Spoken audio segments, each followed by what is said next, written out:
Hello everyone, welcome to success with Rai academy. 2 April 2025 के current affairs के important questions को आज के इस वीडियो में हम डिस्कस करेंगे। उन सभी डिटेल के साथ जो इम्पॉर्टेंट हो सकते हैं या फिर हमारे एग्ज़ाम के लिए इम्पॉर्टेंट हैं। यहाँ पर आपको क्वेश्चन 4 ऑप्शंस होंगे और हम आपको राइट आंसर बताएंगे और उसके बाद उस क्वेश्चन से संबंधित इम्पॉर्टेंट फैक्ट्स भी बताएंगे।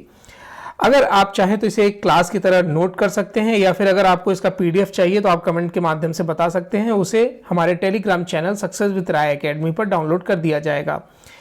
जो भी लोग अभी हमसे फिलहाल में जुड़े हैं उनको हम बता दें कि हम एक करंट अफेयर्स की एक सीरीज चलाते हैं जिसमें हम 10 या 12 क्वेश्चन लेते हैं जो पूरे दिन के यानी कि इंपॉर्टेंट क्वेश्चन होते हैं जो एग्जाम में पूछे जा सकते हैं। उसके बाद आपको दैनिक जागरण का डिस्कशन मिलता है, राष्ट्रीय संस्करण का, और इंडियन एक्सप्रेस के हम एडिटोरियल पेज का डिस्कशन भी करते हैं। तो शुरुआत करते हैं आज के वीडियो की। यहाँ पर सबसे पहला जो क्वेश्चन है वो है, अब्दुल फतह अल सीसी किस देश के नए राष्ट्रपति बने हैं? अब्दुल फतह अल सीसी किस देश के नए राष्ट्रपति बने हैं? इसका राइट आंसर होगा फर्स्ट ऑप्शन, इजिप्ट। अप्रैल को काहिरा में यानी इजिप्ट की राजधानी में अब्दुल फतह अल सीसी ने लगातार तीसरी बार इजिप्ट के राष्ट्रपति के रूप में शपथ ली है।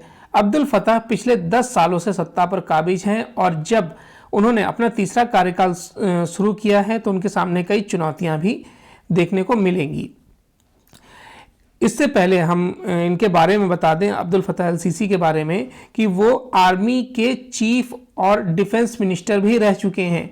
उन्होंने 2013 में देश भर में विरोध प्रदर्शनों के बावजूद राष्ट्रपति मोहम्मद मुर्सी को सत्ता से बेदखल करके कब्जा किया था। इजिप्ट के संविधान के मुताबिक 6 साल का नया कार्यकाल उनका आखिरी कार्यकाल होगा, यानी कि लगातार 3 साल राष्ट्रपति बनने के बाद अब वो राष्ट्रपति नहीं बन सकते हैं। अब्दुल फतह अल सीसी का जन्म जो है वो 1954 को काहिरा के गामलेया में हुआ था। चलिए नेक्स्ट क्वेश्चन पर आते हैं। प्रेस इंफॉर्मेशन ब्यूरो, जिसे पीआईबी कहते हैं हम, यूपीएससी एग्जाम के लिए सबसे फेमस वेबसाइट और मैगजीन है, का डायरेक्टर जनरल किसे नियुक्त किया गया है? इसका राइट आंसर होगा सेकंड ऑप्शन, सैफ अली सरन को।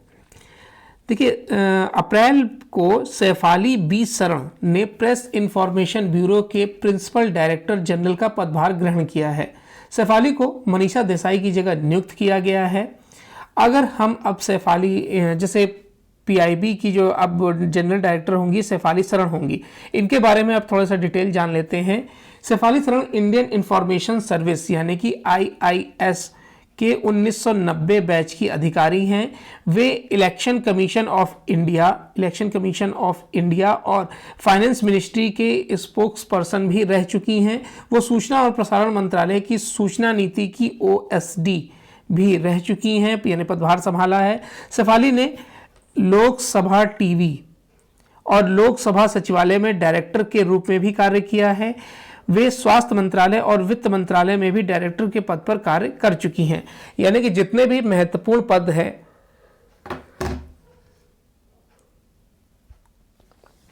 उस पर सैफ अली सरन कार्य कर चुकी हैं। नेक्स्ट क्वेश्चन पर आते हैं।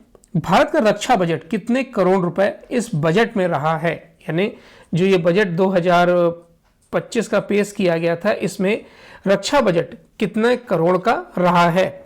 इसका राइट आंसर होगा फर्स्ट ऑप्शन, 21,083 करोड़ रुपए का रक्षा बजट रहा था।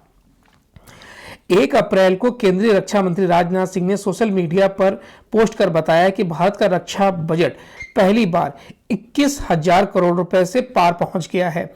2022-23 के फाइनेंशियल ईयर के मुकाबले इस साल 32.5% की वृद्धि यानी बढ़ोतरी इस बार बजट में की गई है। देश की 100 से ज्यादा कंपनियां दूसरे देशों को डिफेंस प्रोडक्ट एक्सपोर्ट कर रही हैं और इसमें फाइटर एयरक्राफ्ट, मिसाइलें और रॉकेट लॉन्चर्स जैसे कई हथियार शामिल हैं। भारत 85 से ज्यादा देशों के साथ रक्षा सौदे कर चुका है और आगे भी करता जा रहा है।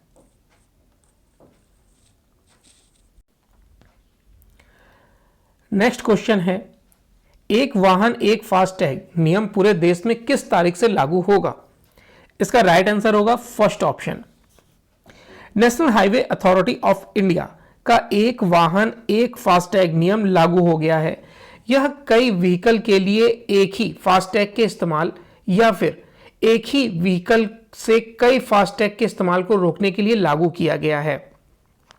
अगर हम इसमें इसके और इंपॉर्टेंट फैक्ट्स की बात कर लें तो नए नियम के मुताबिक अब एक व्हीकल पर एक से ज्यादा फास्टैग नहीं लगाए जा सकेंगे। फास्टैग भारत में टोल कलेक्शन की इलेक्ट्रॉनिक सर्विस है जिसे नाई यानी कि national highway authority of India operate करता है।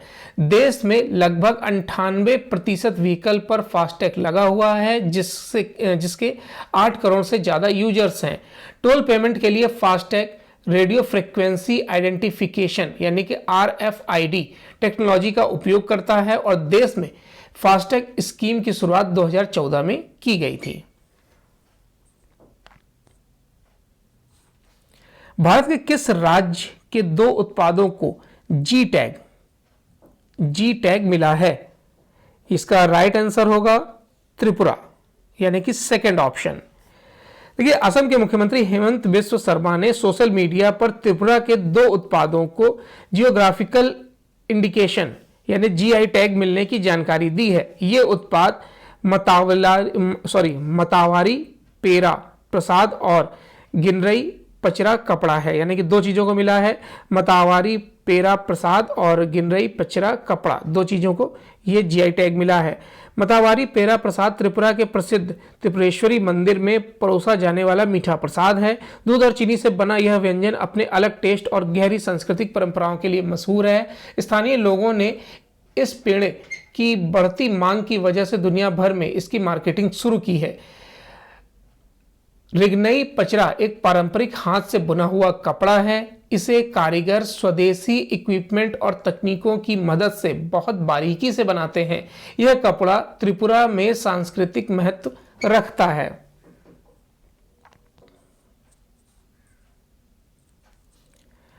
कौन सा राज्य सरकार नांगल को पर्यटन केंद्र के रूप में विकसित करेगा? इसका राइट आंसर होगा सेकंड ऑप्शन, पंजाब। देखिए, पंजाब सरकार के जो मुख्यमंत्री हैं भगवत सिंह मान के नेतृत्व में राज्य में पर्यटन और वन्य जीव संरक्षण को बढ़ावा देने के लिए महत्वपूर्ण पहल कर रही है। नंगल को एक प्रमुख पर्यटन केंद्र के रूप में विकसित किया जाएगा जिसके लिए प्रारंभिक बजट 10 करोड़ रुपए निर्धारित किया गया है। वहीं श्री आनंदपुर साहिब स्थित झज्जर बचौली वन्य जीव अभ्यारण्य को पंजाब के पहले तेंदुए सफारी के गंतव्य के रूप में परिवर्तित किया जा चुका है। ये योजनाएं बदलदा पंजाब बजट 2025-26 का हिस्सा है जिसे वित्त मंत्री हरपाल सिंह चीमा ने प्रस्तुत किया था। बदलदा यानी कि पंजाबी लैंग्वेज। नेक्स्ट क्वेश्चन है, कौन सा देश क्रिप्टो परिसंपत्ति को वित्तीय उत्पादों के रूप में कानूनी दर्जा देगा? इसका राइट आंसर होगा सेकंड ऑप्शन, जापान। देखिए, जापान की वित्तीय सेवा एजेंसी वित्तीय साधन और वित्तीय अधिनियम में संशोधन करने की योजना बना रही है जिससे क्रिप्टो करेंसी को कानूनी रूप से वित्तीय उत्पादों के रूप में मान्यता दी जा सके। इस कदम का उद्देश्य नियामक निगरानी को सख्त बनाना है जिसमें क्रिप्टो करेंसी लेन देन पर इनसाइडर ट्रेडिंग प्रतिबंध भी शामिल होंगे। FSA यानी कि वित्तीय सेवा एजेंसी 2026 तक जापानी संसद में इस संबंध में एक विधेयक पेश करने की तैयारी कर रहा है। 37वां कथक महोत्सव कहां आयोजित किया जा रहा है? इसका राइट आंसर होगा फर्स्ट ऑप्शन, नई दिल्ली में। देखिए, नई दिल्ली स्थित संगीत नाटक एकेडमी के अधीन कथक केंद्र द्वारा आयोजित 37वां कथक महोत्सव 2025 सफलतापूर्वक संपन्न हुआ। यह 6 दिवसीय आयोजन कथक कला के लिए ऐतिहासिक रहा क्योंकि इसमें विश्व का पहला कथक साहित्य महोत्सव भी शामिल था। इस महोत्सव में सेमिनार, प्रदर्शनी और मंत्रमुग्ध कर देने वाले नृत्य प्रदर्शित हुए, जिसमें लखनऊ, जयपुर, बनारस और रायगढ़ घरानों के प्रमुख कलाकारों ने अपनी प्रस्तुतियां दी। कार्यक्रम ने राजकीय संरक्षण, कथक के बोलों का विकास और साहित्य दस्तावेजीकरण पर भी प्रकाश डाला, जिससे यह महोत्सव जो है वो न केवल कलात्मक बल्कि बौद्धिक दृष्टि से भी अविस्मरणीय रहा।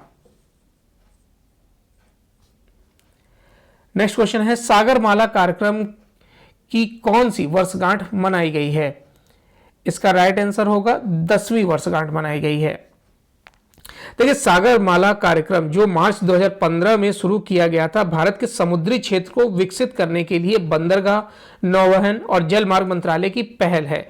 7500 किलोमीटर लंबी तटरेखा, 14,500 किलोमीटर संभावित नौगम्य जलमार्ग और वैश्विक व्यापार मार्गों पर भारत की रणनीतिक स्थिति इसे बंदरगाह आधारित आर्थिक विकास के लिए अत्यधिक संभावनाएं प्रदान करती है। इस कार्यक्रम का मुख्य उद्देश्य बंदरगाहों के आधुनिकीकरण, कनेक्टिविटी में सुधार, औद्योगिक विकास को बढ़ावा देने और तटीय नौवहन व अंतर्देशीय जलमार्गों के उपयोग से लॉजिस्टिक लागत को कम करके व्यापार प्रतिस्पर्धा को बढ़ाना है।